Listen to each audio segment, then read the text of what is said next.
안녕하세요. 3월 12일 목요일 말씀 나눔 영상입니다. 오늘 함께 나눌 말씀은 열왕기상 18장 3절에서 4절 말씀입니다.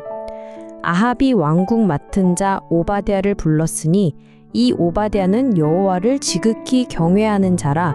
이세벨이 여호와의 선지자들을 멸할 때에 오바댜가 선지자 100명을 가지고 50명씩 굴에 숨기고 떡과 물을 먹였더라. 아멘. 자, 오늘 말씀의 배경은 바로 아합 왕 시대인데요. 이때가 북이스라엘 역사에서 정말 손에 꼽을 정도로 그야말로 영적인 암흑기였습니다. 하나님 보시기에 가자막이 가득했던 그런 시대였죠. 그러니까 온 나라가 우상 숭배에 깊이 빠져서 하나님의 뜻을 완전히 등지고 있었어요. 그런데요, 참 놀라운 건요. 이렇게 모두가 다 악에 물든 것 같은 절망적인 상황 속에서도 모든 사람이 다 타락했던 건 아니라는 사실입니다. 그 어둠의 가장 깊은 곳, 바로 그 심장부라고 할 수 있는 아합 왕의 왕궁에요, 한 사람이 있었습니다. 그의 이름이 바로 오바댜입니다. 자, 그런데 성경은 이 오바댜를 그냥 왕궁 맡은 자라는 직책으로만 소개하지 않아요. 그보다 훨씬 더 중요한 그의 핵심적인 정체성을 먼저 딱 짚어주는데요. 그게 뭐냐면 바로 여호와를 지극히 경외하는 자였다는 겁니다. 이게 정말 중요해요. 바로 이 믿음이 그의 모든 용기 있는 행동의 출발점이었거든요.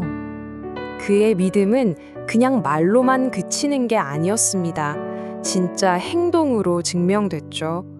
당시 왕비였던 이세벨이 여호와의 선지자들을 모조리 죽이려고 했거든요. 정말 살벌한 위협 속이었는데 오바댜는 목숨을 걸고 무려 100명이나 되는 선지자들을 몰래 구해냅니다. 그의 행동을 보면 참 지혜로웠어요. 발각될 위험을 좀이라도 줄이려고 100명을 한 군데가 아니라 굴 두 곳에 50명씩 나눠서 숨겼습니다. 그리고는 매일같이 떡과 물을 가져다 주면서 그들의 생명을 지켜낸 거죠.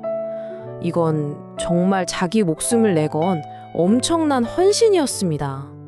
결국 오바댜는요, 북이스라엘이라는 나라가 영적으로 가장 캄캄했을 때 그 한복판에서 하나님의 사람들을 지켜내고 꺼져가는 믿음의 등불을 지켜내는 그 시대의 한 줄기 빛과 같은 역할을 했던 겁니다. 자, 그런데 이 오바댜의 이야기는 그냥 옛날 이야기로 끝나지 않습니다. 이게 중요한데요. 이 이야기가 바로 오늘 이 세상을 살아가는 우리를 향한 하나님의 부르심과 아주 깊이 연결되어 있기 때문입니다. 오바댜의 역할을 한번 정리해보면 크게 두 가지로 볼 수 있어요. 첫째는 그 어둠 속에서 믿음의 사람들을 지켜주는 보호자 역할이었죠. 그리고 둘째는 선지자 엘리야와 아합 왕을 만나게 해서 그 유명한 갈멜산의 영적 대결, 그러니까 하나님의 위대한 역사가 시작되는 출발점이 되어 주었다는 겁니다. 맞습니다. 그래서 오바댜의 이야기는 곧 우리의 이야기이기도 한 거죠. 하나님께서 우리 한 사람 한 사람을 바로 각자의 삶의 자리에서 이 어두운 세상을 밝히는 빛으로 부르셨다는 사실, 이걸 우리가 꼭 기억해야 합니다. 물론 시대는 많이 변했죠. 하지만 세상의 어둠이라는 그 본질은 참 비슷한 것 같아요.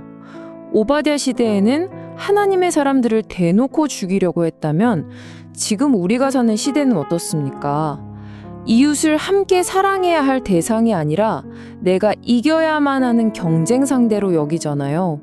모두가 사랑받고 싶어 하는데 정작 진짜 사랑이 뭔지 몰라서 헤매고 방황하는, 어쩌면 또 다른 형태의 영적 암흑기일지도 모릅니다. 바로 이런 세상의 한가운데에서 저와 여러분, 우리 그리스도인들이 특별한 사명을 받은 겁니다. 그게 뭐냐면 우리가 하나님께 먼저 받은 그 크고 놀라운 은혜와 사랑 있잖아요. 그걸 이 어두운 세상 속에 그대로 비춰주는 거울로 살아가는 것, 바로 그 부르심입니다. 그렇다면 이 부르심을 오늘 지금 내가 있는 이 자리에서 어떻게 살아낼 수 있을까요? 그 해답의 실마리를 바로 오바댜에게서 찾을 수 있습니다. 그가 가장 어두운 곳이었던 왕궁에서 바로 그 자리에서 하나님을 지극히 경외하고 선지자들을 돌봤던 것처럼요. 우리도 똑같습니다. 우리가 있는 바로 그 삶의 자리에서 하나님을 경외하고 내 옆에 이웃을 사랑하는 것, 그것이 바로 세상의 빛과 소금으로 살아가는 길입니다. 여러분이 오바다처럼 세상 속에서 그러나 하나님을 경외하는 자로 굳건히 서 계실 때 하나님의 은혜가 바로 여러분의 삶을 통해서 세상 속으로 환하게 비춰질 줄 믿습니다. 오늘 하루 그런 은혜가 가득하시기를 주님의 이름으로 축복합니다. 기도하겠습니다. 어두움을 밝히시는 하나님, 오바댜와 같이 세상 속에서도 하나님과 동행하는 거룩한 주의 자녀로 오늘 하루를 살아가게 하여 주옵소서. 우리 삶의 자리에서 부르심을 받은 주의 자녀답게 살아가며 각자의 자리에서 각자의 달란트를 따라 하나님 나라를 위한 선한 열매를 맺어가게 하여 주옵소서. 때에 따라 필요한 은혜와 믿음을 더하여 주옵소서. 우리를 사랑하시는 예수 그리스도의 이름으로 기도드립니다. 아멘.